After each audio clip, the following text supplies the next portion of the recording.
સુરતમાં હીરા વેપારી સાથે લાખોની છેતરપિંડી કરનાર આરોપી નીતિન કુમાર ઉર્ફે કાનો પોલીસના હાથે ઝડપાઈ ગયો છે।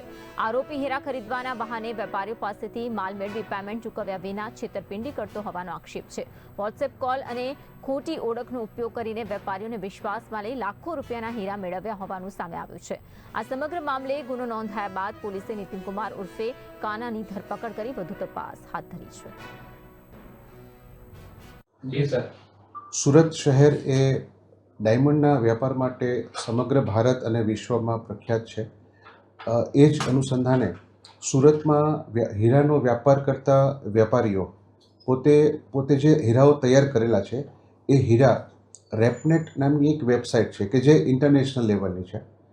આ વેબસાઇટ ઉપર પોતે બનાવેલા હીરા પોતે અપલોડ કરે છે, એની ડિઝાઇન, એનો કલર, એનું વજન, આ માહિતી સાથે અપલોડ કરી અને ત્યારબાદ જે કસ્ટમર હોય એ કસ્ટમર પોતે આ હીરો જોઈ અને એ ડાયરેક્ટ એ વ્યાપારી પાસે પોતે ઓર્ડર કરી અને પોતે ખરીદી કરતા હોય છે।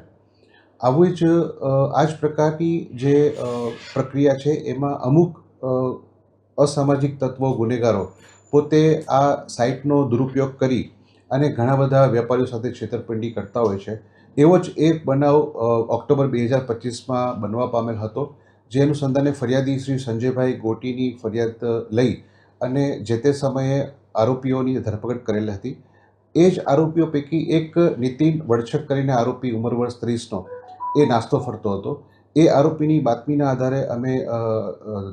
આધારે એ સાયબર ક્રાઇમમાં એની ધરપકડ થઈ અને ત્યારબાદ અમે સાયબર ક્રાઇમથી ટ્રાન્સફોર્વર્ડના આધારે અમારા ગુનાના કામે ધરપકડ કરવામાં આવેલ છે। આ આરોપીએ પોતે દુબઈ જઈ અને ગેરકાયદેસર રીતે હીરો ત્યાંથી મેળવી અને અન્ય સહ આરોપીને પોતે પૂરો પાડેલ હતો। એ